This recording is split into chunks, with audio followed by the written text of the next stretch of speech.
Assalamualaikum warahmatullahi wabarakatuh. Hari ini kita akan membuat tabel distribusi frekuensi.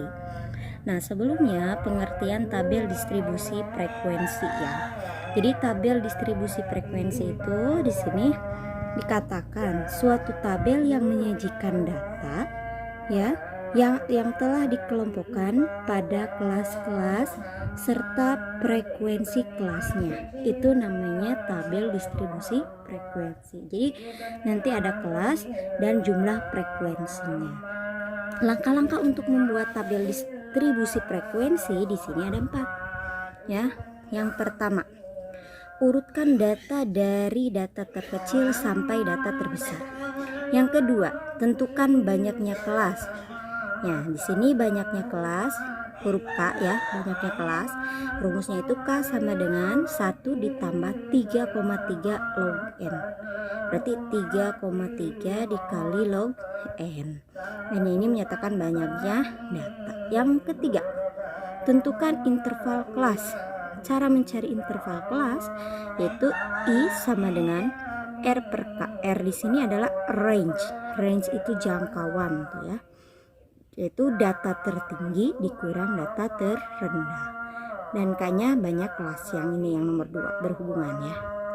Baru yang keempat, tentukan batas atas dan batas bawah kelas. Oke, kita ke contoh. Di sini contohnya, berikut adalah data hasil ulangan matematika dari 30 siswa. Nah, ini datanya ya. Dari 60, 65, nah di sini sampai 69. Nah, lihat di sini datanya ini masih acak-acakan ya, masih belum berurutan. Pertanyaannya di sini apa? Buatlah tabel distribusi frekuensi. Yang B, tentukan jumlah anak yang mendapat nilai antara 60 sampai 69. Yang C, tentukan jumlah anak yang mendapat nilai tertinggi. Oke, cara yang pertama yaitu kita urutkan datanya. Nah, kita urutkan ya data yang tadi, yang ini. Tuh dilihat ya, data terkecilnya adalah 40. Dan data terbesarnya adalah berapa data terbesarnya? Lihat di sini, yaitu 98. Nah, kalau diurutkan ini jadi seperti ini tuh ya. 40, 42, 47, 49 sampai 98. Baru setelah itu kita tahap kedua, menentukan banyaknya kelas. Ingat rumus menentukan banyaknya kelas yang ini. K sama dengan 1 ditambah 3,3 dikali log N. Ya, 1 ditambah 3,3 log N-nya berapa? N itu banyaknya kelas, ini jumlah tadi. Nah, tadi itu kan jumlahnya berapa? Dari 30 siswa. Nah, berarti di sini log 30. Nah, kita kerjakan yang perkaliannya dulu. Log 30 itu berapa? Boleh cari di kalkulator. Log 30 itu 1,477 ya. Boleh dibulatkan 1,478. Nah, dikali 3,3 ya, dikali 3,3 baru ditambah 1. Nah, 3,3 dikali log 30 ini hasilnya 4,87 tambah 1 yaitu hasilnya 5,87 atau dibulatkan jadi 6. Nah, ini baru 1 dan 2. Berikut yang ketiga, kita mencari interval kelas. Interval kelas itu rumusnya I sama dengan R per K. Ingat, R itu jangkauan, dimana data terbesar dikurang data terkecil. Dari tabel tadi data terbesarnya yaitu 98 dan data terkecilnya 40. Nah, K-nya tadi ya 5,8745. Nah, kita hitung dibagi. Oke, berarti ternyata di sini 9,87 dan hasilnya adalah, atau dibulatkan jadi 10. Berarti intervalnya 10. Tadi kelasnya adalah 6 ya. Jadi kelasnya 6 dan intervalnya 10. Nggak mungkin kan kelasnya itu 5,8, harus bulat ya. Kelas itu tidak boleh pecahan, berarti kelasnya bulat. Intervalnya 10. Oke, kita sekarang membuat tabel distribusi frekuensinya. sekarang kita akan membuat tabel distribusi frekuensinya ya, dimana kelasnya itu adalah 5,87 atau dibulatkan 6 dan intervalnya 10. Nah, gimana kelas? Kelas itu di sini ke bawah ya. Kelas itu misalkan di sini kita kasih tanda, di sini kelasnya ada 6 ya. Boleh kita tulis di sini 1 2 3 4 5 6. Ini berarti ada 6 kelas.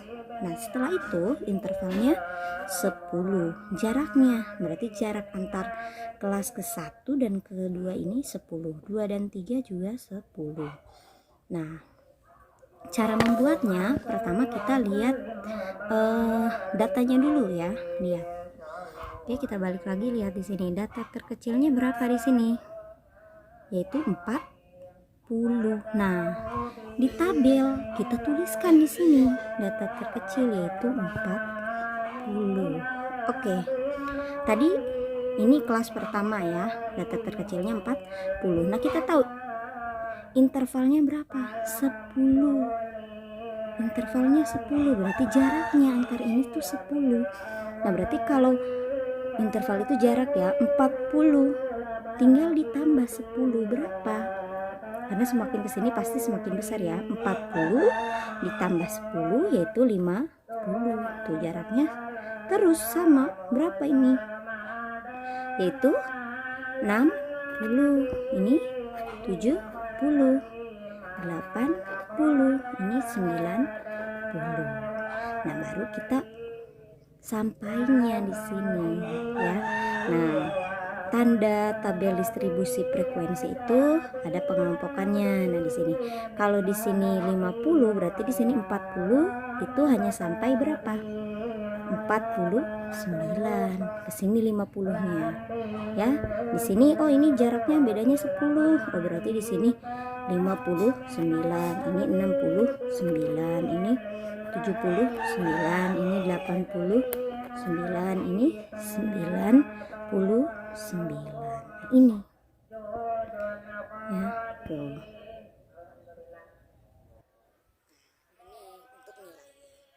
Untuk frekuensinya, frekuensi itu banyaknya, kita cari yang nilainya 40 sampai 49 itu ada berapa? Kita lihat lagi di tabel di datanya. Oh ini nih 1 2 3 4. Oh berarti hanya ada 4. Kita tuliskan di sini. Berarti di sini adalah 4. Sama yang ini juga kita cari ya, jumlahnya berapa dari data yang tadi ya. Ini data yang telah diurutkan tadi. Nah, kita cari ya di sini tuh yang nilainya 50 sampai 59 ada 6. Yang nilainya 60 sampai 69 ada 10 sampai di sini yang 90 sampai 99 nilainya adalah 2. Misalkan ada pertanyaan, Bu, kan di data tidak ada nilai 99 itu gimana, Bu? Nah, kita lihat di sini ya. Tuh di data ini kan nilai tertingginya hanya sampai 98. Tapi di tabel tadi kita di sini membuatnya sampai 99. Ini tidak masalah. Yang penting nilai 98 itu termasuk di sini, kemasuk ada ya, termuat. Ya. Nah, kalau misalkan di sini 98-nya tidak ke bawah, nah berarti kamu kelasnya salah ya, intervalnya juga bisa ditambahkan kelasnya ya, bisa dikurangi sesuai dengan nanti hasil perhitungan kelas dan intervalnya, tinggal disesuaikan. Baru nanti kita lanjut ke pertanyaan yang tadi ya. Di soal pertanyaannya apa?